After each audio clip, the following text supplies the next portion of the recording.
उनको आज़ादी होती थी कि वो वापस जाकर या फिर धरना स्थल पर जो उनको नियुक्त कर दिया गया है, जहाँ पे उन्हें निर्धारित किया है, उस निर्धारित स्थान पर वो अपनी माँगों को मनवाते थे, माँगों को जो है वो उजागर करते थे और धरना प्रदर्शन करते थे। लेकिन अब मामला उलट हो चुका है।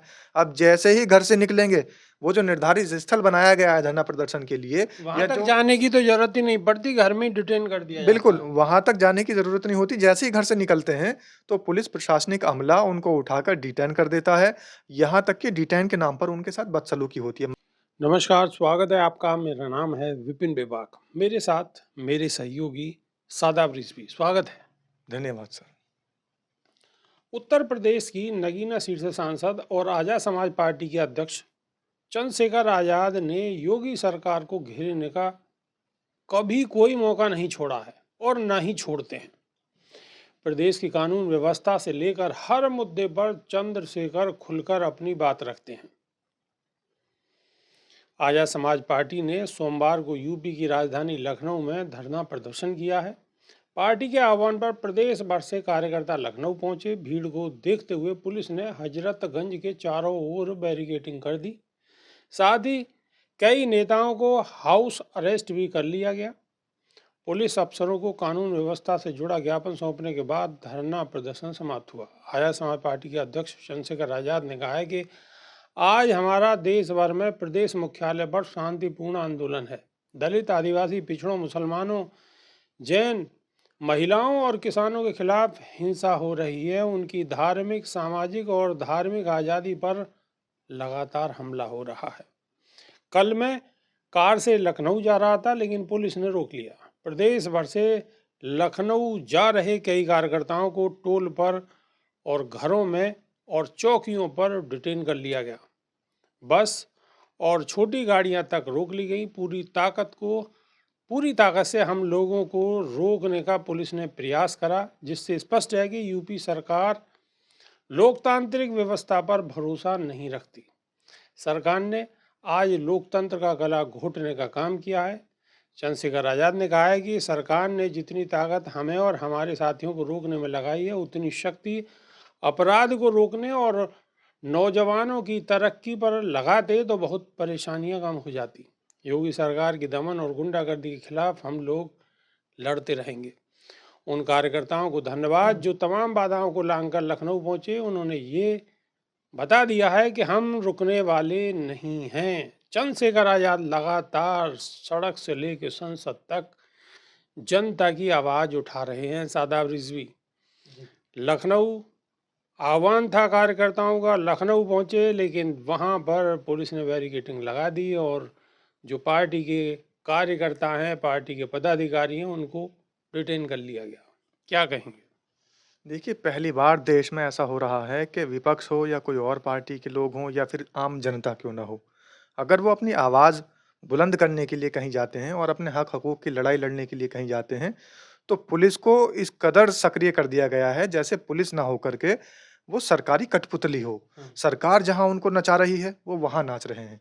अगर किसी को धरना प्रदर्शन करना होता है या किसी का पुतला दहन करना होता है, तो सरकार के आदेशानुसार पुलिस ये काम करती है और यहाँ तक कि जो आईपीएस अधिकारी हैं, जो बड़े बुद्धिजीवी वर्ग के अधिकारी हैं, वो अधिकारी भी पुतले को लपेट कर अपने आप को जो है उसको बाहों में भरकर उसके ऊपर लेट जाते हैं, सादाब रिजवी, गिर जाते हैं। एक सवाल और है। सादाब रिजवी, अधिकतर हमने पहले भी देखा है, पहली सरकारें रही हैं, वहाँ पर उस दौरान में बहुत सारे आंदोलन होते थे, धरना प्रदर्शन होते थे, पुतला दहन किया जाता था, फूंका जाता था, तो पुलिस प्रशासन एक तरफ खड़ा हो जाता था और शांति बनाने का आह्वान करता था। लेकिन अब अगर कहीं धरना प्रदर्शन है और अगर कोई जरा सा फूंस जलाने के लिए अगर ले आया, तो उसको ही बड़े बड़े अधिकारी उस पुतले को या उस फूंस को ले जाकर इतनी बहादुरी दिखाने का कार्य करते हैं कि जैसे इन्होंने कोई बहुत बड़ी जीवित आत्मा को बचा लिया हो। बिल्कुल, यही मैं बता रहा था कि पहले समय के प्रदर्शन में छूट होती थी और संविधान के तहत जो अभिव्यक्ति की आज़ादी मिली है लोगों को, उनको आज़ादी होती थी कि वो वापस जाकर या फिर धरना स्थल पर जो उनको नियुक्त कर दिया गया है, जहाँ पे उन्हें निर्धारित किया है, उस निर्धारित स्थान पर वो अपनी मांगों को मनवाते थे, मांगों को जो है वो उजागर करते थे और धरना प्रदर्शन करते थे। लेकिन अब मामला उलट हो चुका है।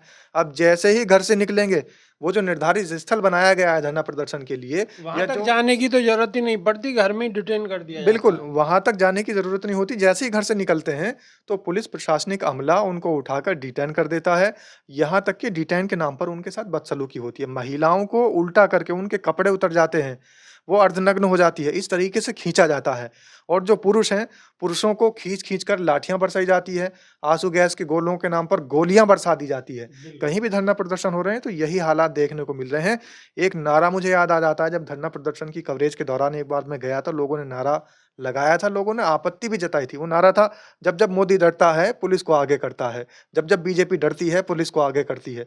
तो तब तो मैंने भी आपत्ति जताई थी कि इस तरीके से देश के प्रधानमंत्री को नहीं बोलना चाहिए प्रदर्शनकारियों को, लेकिन बात में तो सत्यता है। हम्म। हमेशा जब भी कभी सरकार को डर लगता है, तो वो पुलिस का सहारा लेती नज़र आ रही है। कहीं भी चाहे वो वोट हो, मतदान हो, चाहे प्रदर्शन हो, चाहे किसी भी तरीके की अभिव्यक्ति की आज़ादी व्यक्त करने के लिए, चाहे जनता ही क्यों ना बाहर आ रही बिल्कुल हो, बिल्कुल। उनके लिए भी पुलिस लेकिन का पूरा चाक-चौबंद लेकिन इंतज़ाम किया सादाब जाता है। सादाब सादाब एक सवाल और है जी। कि लगातार आपराधिक घटनाएं बढ़ रही हैं और पुलिस धरना प्रदर्शन पर ऐसे रोक लगा रही है कि जैसे सारी अव्यवस्था इसकी वजह से ही फैल रही है, और जबकि हर जिले के अंदर आपको कोई ना कोई आपराधिक घटना डेली आपको मिल रही होगी। आज भी दिल्ली एनसीआर के अंदर हाईवे जाम कर दिया गया है। कोई मर्डर हुआ है, मर्डर के विरोध में हाईवे लोगों के द्वारा जाम कर दिया गया है। मतलब एनसीआर में भी ये स्थिति है। आप दूर जी। दराज की बात तो छोड़िएगा। देखिए, अब सिस्टम बदल गया है। पहले सिस्टम होता था कि जो भी अधिकारी, पुलिस अधिकारी या पुलिस कर्मचारी अगर कोई अच्छा कार्य करता था, बहुत अच्छा गुड वर्क करता था, तो उसकी प्रमोशन के चांसेस होते थे। कोई किसी क्राइम का खुलासा करता था, तो उसको जो है सराहना की जाती थी उसकी और पुरस्कार राशि भी दी जाती थी।